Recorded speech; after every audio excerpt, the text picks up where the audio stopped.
जय हिंद दोस्तों and welcome to All Can study.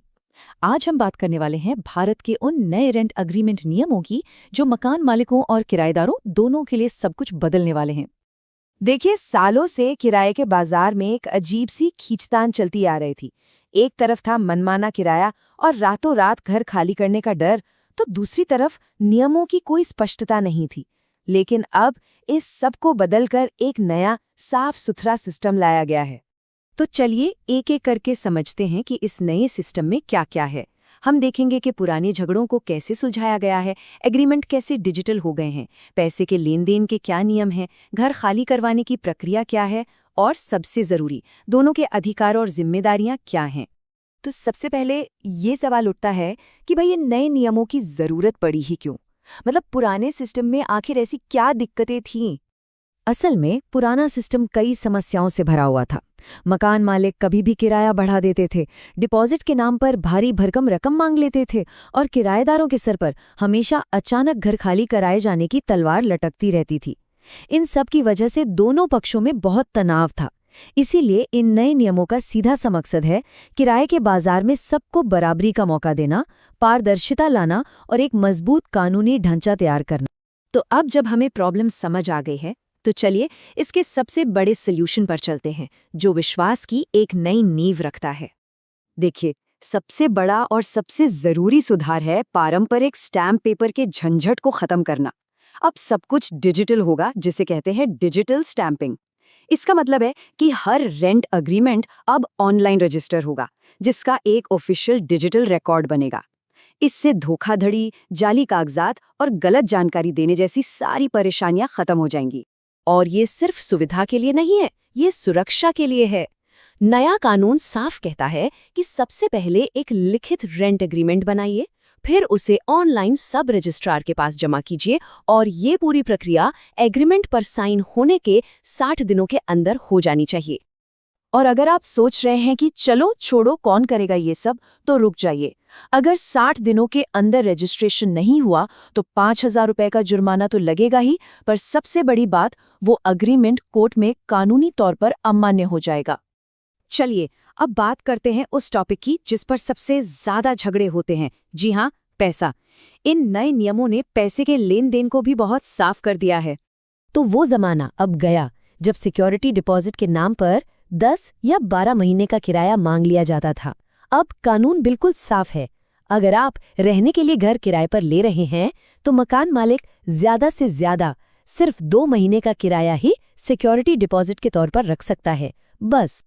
अच्छा, ये तो हुई घर की बात, लेकिन अगर कोई दुकान या ऑफिस यानी कमर्शियल प्रॉपर्टी किराए पर ले रहा है तो उसके लिए ये सीमा थोड़ी अलग है। वहाँ मकान मालिक अधिकतम 6 महीने का किराया सिक्योरिटी डिपॉजिट के रूप में ले सकता है। और सिर्फ डिपॉजिट ही नहीं, किराया बढ़ाने पर भी लगाम लगाई गई है। अब मकान मालिक अपनी मर्जी से जब चाहें किराया नहीं बढ़ा सकते। कानून के मुताबिक वो साल में सिर्फ एक बार किराया बढ़ा सकते हैं, और वो भी किराएदार को 3 महीने पहले लिखित में नोटिस देने के बाद। पारदर्शिता के लिए एक और छोटा लेकिन बहुत जरूरी बदलाव है पेमेंट के तरीके में। अगर महीने का किराया 5,000 रुपए से ज्यादा है तो उसका पेमेंट कैश में नहीं होगा, वो यूपीआई या बैंक ट्रांसफर के जरिए ही करना होगा। पैसे की बात तो हो गई, अब आते हैं एक और बहुत ही सेंसिटिव मुद्दे पर, घर खाली करवाना। रातों रात घर से निकालने का डर अब खत्म हो गया है। हर किराएदार के मन में एक डर हमेशा रहता था कि कहीं मकान मालिक अचानक आकर घर खाली करो न बोल दे, लेकिन अब ऐसा कानूनी तौर पर संभव नहीं है। तो इस सवाल का जवाब है बिल्कुल नहीं। कानून ने अब नोटिस पीरियड को किराएदारी के समय से जोड़ दिया है। अगर कोई 1 साल से कम समय से रह रहा है तो उसे कम से कम 1 महीने का नोटिस देना होगा।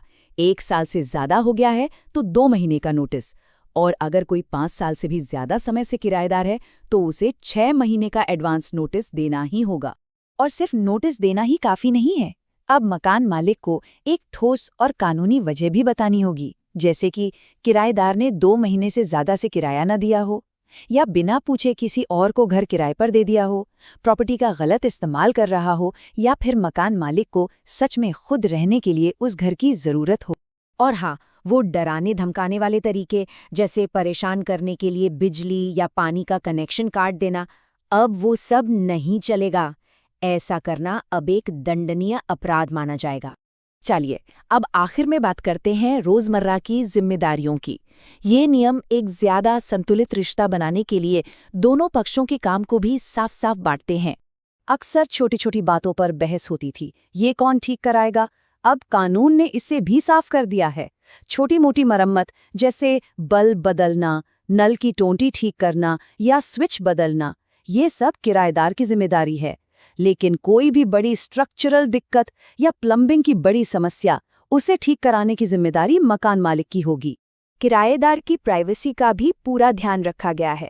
अब मकान मालिक बिना बताए अचानक घर में नहीं आ सकते।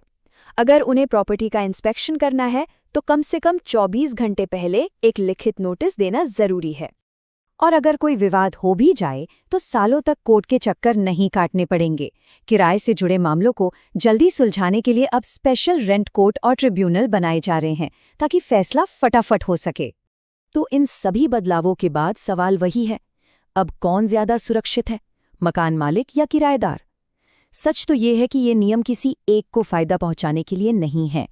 असली विजेता तो ये सिस्टम खुद है, जो दोनों के लिए एक निष्पक्ष, पारदर्शी और सुरक्षित माहौल बनाता है, जहां अधिकार और जिम्मेदारियां बिल्कुल स्पष्ट हैं। ऐसी ही जानकारी के लिए सब्सक्राइब कीजिए ऑल कैन स्टडी को। धन्यवाद। चलिए अगली वीडियो में मिलते हैं।